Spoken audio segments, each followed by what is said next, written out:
जिसकी आहट दुश्मनों का सीना खौफ से भर देती है, जिसके बढ़ते कदमों से कायनात कांप उठती है।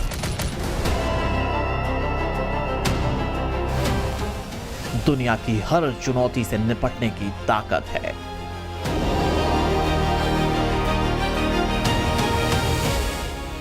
हर मोर्चे पर दुश्मन को खाक में मिलाने की काबिलियत है।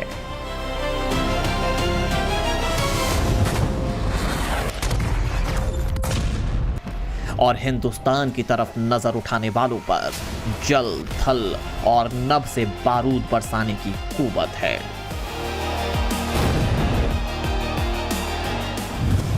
रेगिस्तान की रेत हो या बर्फीली सरहद, समंदर का पूर्वी छोर हो या पश्चिम का किनारा, जिक्र जब शौर्य और पराक्रम का आता है तो नाम एक ही सामने आता है, और वो नाम है इंडियन आर्मी।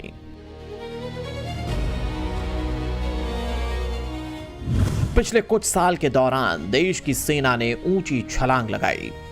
आर्मी, नेवी या एयरफोर्स, देश की तीनों सेनाएं दुनिया के सबसे मॉडर्न और महाविनाशकारी हथियारों से लैस हो चुकी हैं, और ये ताकत अब कई गुना और बढ़ने वाली है, जिसकी तस्दीक ये तस्वीरें करती हैं।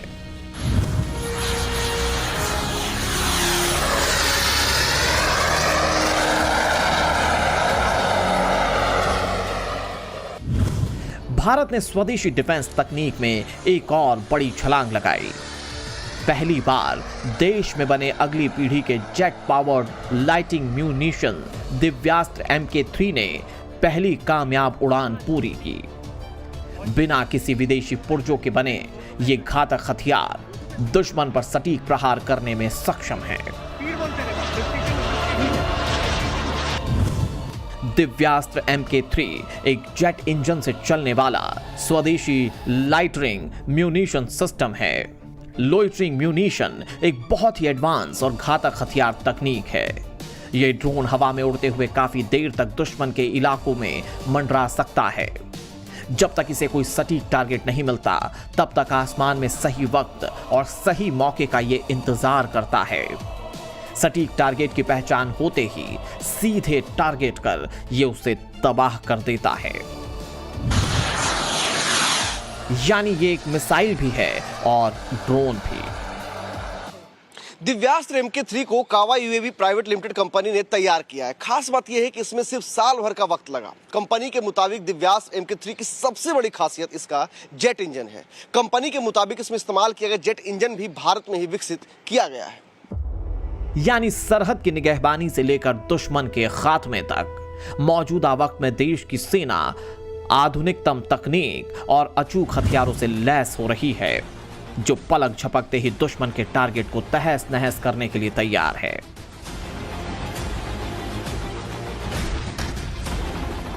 सवाल यह है कि सेना के ड्रोन तकनीक को और मजबूत बनाने पर फोकस की वजह क्या है?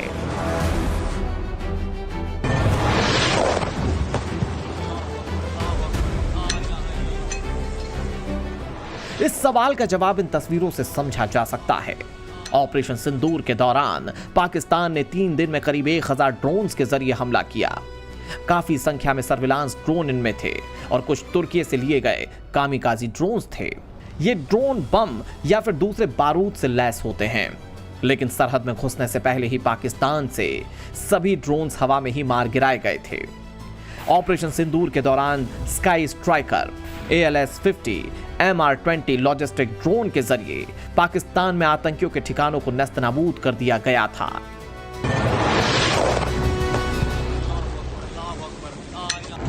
ऑपरेशन सिंदूर में पाकिस्तान को पड़ी मार को 1.5 साल हो चुके हैं। इस दौरान देश की सेना कई गुना ज्यादा ताकतवर हो चुकी है। खासकर ड्रोन को लेकर लगातार नई टेक्नोलॉजीज डेवलप की जा रही हैं। 100 किलोमीटर से ज्यादा मारक क्षमता वाले 840 स्वदेशी वन वे अटैक ड्रोन खरीदने की प्रक्रिया शुरू हो चुकी है।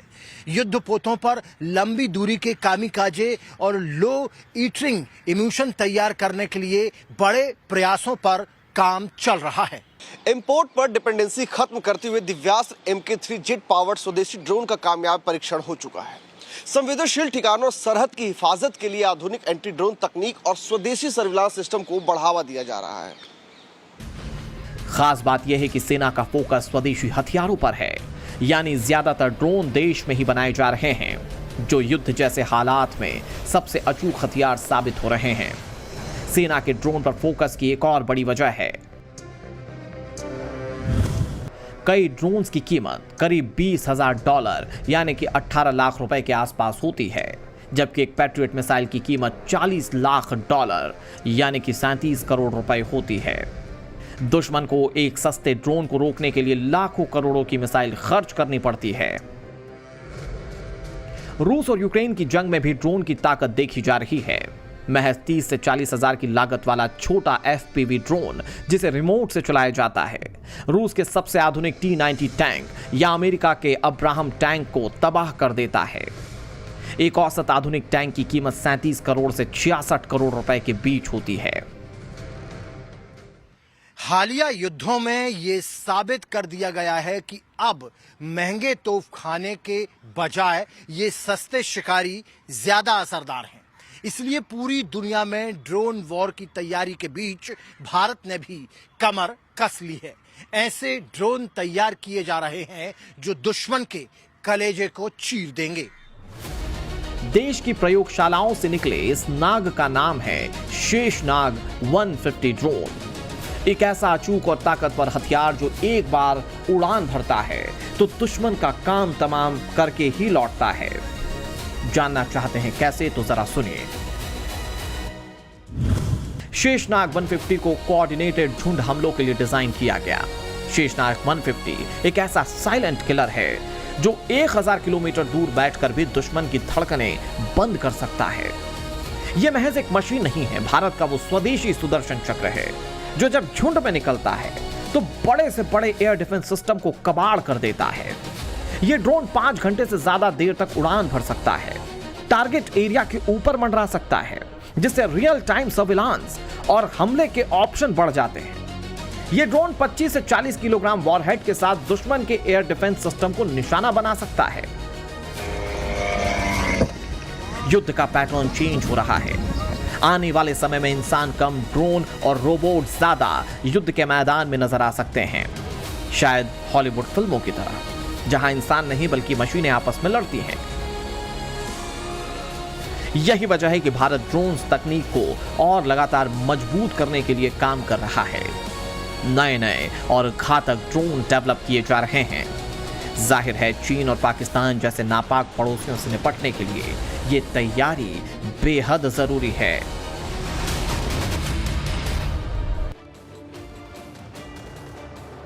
मौजूदा वक्त की अगर बात करें तो दुनिया में जंग के कई मोर्चे खुले हैं। ऐसे में हमारा देश लगातार अपनी सैन्य शक्ति को बढ़ा रहा है। साहसिक फैसले लेकर हजारों करोड़ की डील की जा रही है। इसी के तहत सेना के लिए लाइटरिंग म्यूनिशन सिस्टम, म्यूनिशन और दूसरे सामान खरीदने के लिए 2 कंपनियों के साथ करीब 1577 करोड़ रुपए के कॉन्ट्रैक्ट किए गए। खास बात यह रही कि ये डील भारतीय कंपनियों के साथ की गई। समझौते के तहत ये कंपनियां भारतीय सेना को आधुनिक lighter munition system, lighter munition और उनसे जुड़े सभी जरूरी उपकरण साल भर के भीतर सप्लाई करेंगे। इससे देश की सेना कैसे और मजबूत होगी ये भी जान लेना बेहद जरूरी है। पहली बात तो ये कि इससे आर्टिलरी की क्षमता बढ़ेगी। मतलब ये कि दुश्मन के अहम ठिकानों का पता लगाना और उन्हें निशाना बनाने में सेना की ताकत जो है वो बढ़ जाएगी। दुश्मन के टारगेट की पहचान करने में सेना को आसानी होगी। टारगेट पर सटीक हमला करना और ज्यादा आसान हो जाएगा।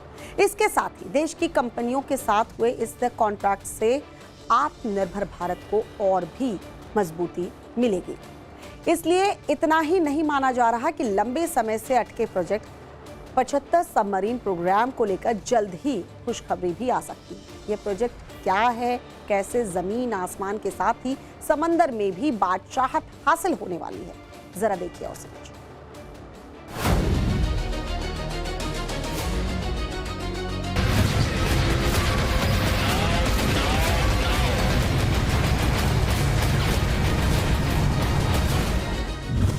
साहस, शौर्य, पराक्रम और अंतरिक्ष की अनंत ऊंचाई से भी बुलंद हौसला।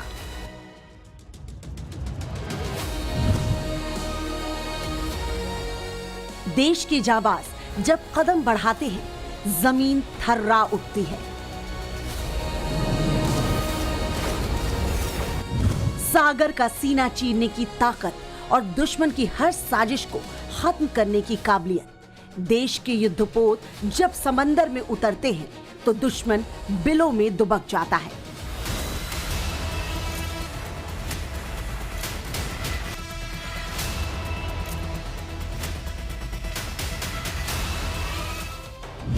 ये हिंदुस्तान की वो सेना है जिसका लोहा दुनिया मानती है, जिसके आगे हर चुनौती छोटी है, जिसकी ताकत से दुश्मन कांपता है, अभी भी कांप रहा है और आने वाले दौर में भी कांपेगा, क्योंकि देश के हर दुश्मन को समंदर की लहरों में दफन करने की बड़ी तैयारी हो चुकी है। जल्द ही प्रोजेक्ट 75-1 सबमरीन प्रोग्राम को मंजूरी मिल सकती है। सौदे का प्रस्ताव जल्द ही सुरक्षा मामलों की कैबिनेट समिति के सामने पेश किए जाने की संभावना है। डील के तहत नेवी के लिए करीब 70,000 करोड़ रुपए की लागत वाली 6 एडवांस सबमरीन खरीदी जाने वाली है। खास बात यह कि प्रोजेक्ट के तहत सभी 6 सबमरीन मुंबई के Mazagon dock ship builders limited में बनाई जाएंगी। जर्मनी की company Thyssen Krupp marine system ने इसके लिए मझगांव डॉक शिप बिल्डर्स के साथ साझेदारी की है, लेकिन सबमरीन खरीद की ये डील कई सालों से अटकी हुई है। कुछ शर्तों और टेक्नोलॉजी ट्रांसफर को लेकर पेच फंसा हुआ है। सीसीएस की मंजूरी मिलने के बाद कॉन्ट्रैक्ट साइन करने और काम शुरू करने का रास्ता साफ हो जाएगा। ये सबमरीन क्यों खास है, ऐसे समझिए। इन पनडुब्बियों की सबसे बड़ी खासियत इनकी आधुनिक एयर इंडिपेंडेंट प्रोपल्शन तकनीक है, जिसकी वजह से बार बार सतह पर आए बिना हफ्तों तक पानी के भीतर रहकर लंबी गश्त कर सकती हैं। इसमें मॉडर्न सेंसर, टॉर्पिडो, मिसाइल और इलेक्ट्रॉनिक वॉरफेयर सिस्टम भी होंगे। दुश्मन के रडार और सोनार के लिए इन्हें ट्रैक कर पाना लगभग नामुमकिन साबित होगा। भारत की पनडुब्बी ताकत तेजी से आत्मनिर्भरता की ओर बढ़ रही है, जिसमें न्यूक्लियर एनर्जी से चलने वाली बैलिस्टिक मिसाइल पनडुब्बियों का बेड़ा अहम है। INS Arihant, INS Arighat, INS Aridaman के साथ भारत के पास अब उन्नत S5 क्लास की पनडुब्बियां तैयार हो रही हैं, जो न्यूक्लियर ट्रॉयड यानी जमीन, हवा और पानी से परमाणु हमला करने में सक्षम है। ग्लोबल फायर पावर की माने तो इस वक्त भारत के पास कुल 18 पनडुब्बियां हैं। सबमरीन की संख्या के मामले में भारत दुनिया के 8वें नंबर पर आता है। देश में अभी तक पूरी तरह से 2 न्यूक्लियर सबमरीन बनाई जा चुकी हैं, आईएनएस अरिहंत, आईएनएस अरिघात और तीसरी है S3। इसमें सबसे पहले आईएनएस अरिहंत को पूरी तरह देश में तैयार किया गया। 2009 में पहली बार तत्कालीन प्रधानमंत्री मनमोहन सिंह की पत्नी ने कारगिल दिवस के मौके पर आईएनएस अरिहंत को लॉन्च किया था, जिसे 2016 में भारतीय नौसेना में शामिल किया गया। दूसरी न्यूक्लियर सबमरीन है आईएनएस अरिघात, जिसे 2017 में लॉन्च किया गया और 2024 में नौसेना में शामिल किया गया। किसी देश की समुद्री सुरक्षा में पनडुब्बियों का अहम योगदान होता है। पनडुब्बी के जरिए दुश्मनों के इलाके में घुसपैठ कर जासूसी मिशन को अंजाम दिया जा सकता है और दुश्मन की घुसपैठ वाली साजिशों का काम तमाम किया जा सकता है।